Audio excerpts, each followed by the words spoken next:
Live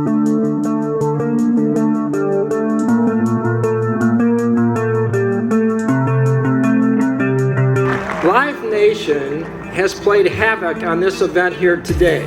Yeah. They control 70% of the purse sales that take place for tickets. They control most of the media, and they control most of the venues. That's frightening to me when we want our freedom.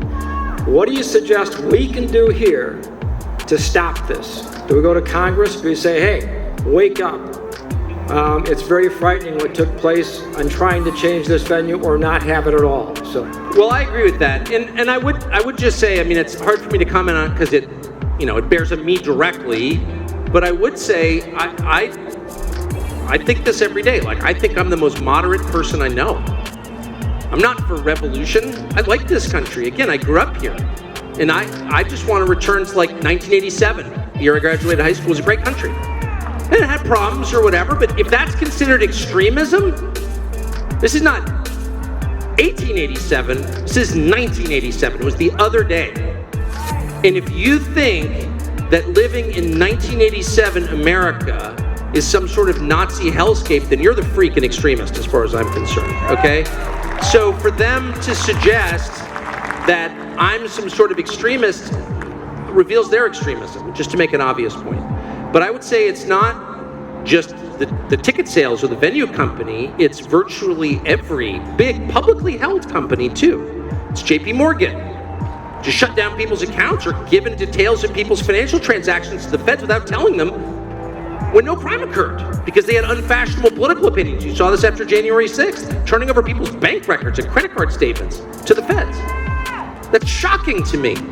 They should take down JP Morgan over that, in my opinion. It's Airbnb denying accommodation to people on the basis of their political beliefs. I thought we were against denying accommodation to people. Really? I thought we had a whole revolution over that, didn't we? No. It's all of these companies, but particularly the financial services companies. So that's scary. So Bud Light, what makes, training beer, you don't like it, don't drink it. Good. I'm glad. I'm happy to see Bud Light suffer. But beer, and I know this could be shocking in Michigan, but I'm just being honest, beer is not essential to life, okay? But food, shelter, they're essential to life. So if, I'm totally kidding, beer is essential to life, I totally agree. Bud Light though, not.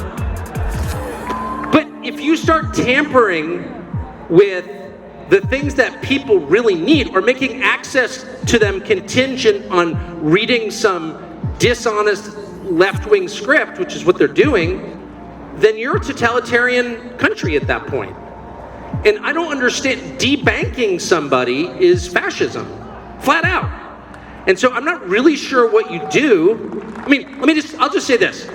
That kind of behavior is so truly extreme.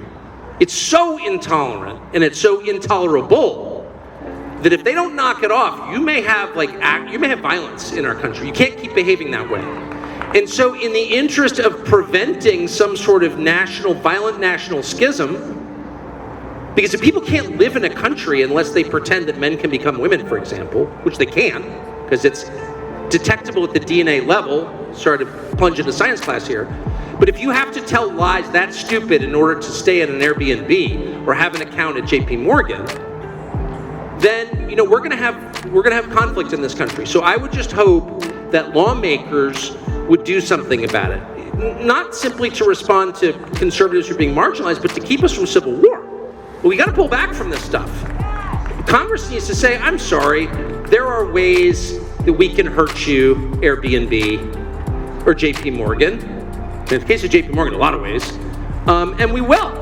And we're gonna hurt you unless you stop doing that. You have to have a country where people's political beliefs don't determine whether they can stay indoors or eat food. Okay, because that's just North Korea. And I understand, Jamie Dimon, that you're not doing this because you're mean, you're doing it because you're under pressure to do it. But you can't. You have to hold the line. That everyone should have access to a bank account, even if they voted for Donald Trump. Like, that's okay. And don't get down this road. But we're going to need Congress to. There's literally nothing we can do about it. Because it's not just one company, it's most companies. It's going to need congressional action. And by the way, they are afraid of lawmakers. Unfortunately, the lawmakers are dependent on them, and that's why we have no reform. That's why Facebook is allowed to rig an election, and Google is allowed to rig an election, which they did, and no one does anything because the tech lobby in DC spends so much money on both parties that no one will stand up to them. But that has to change, or else things could get super crazy, I think.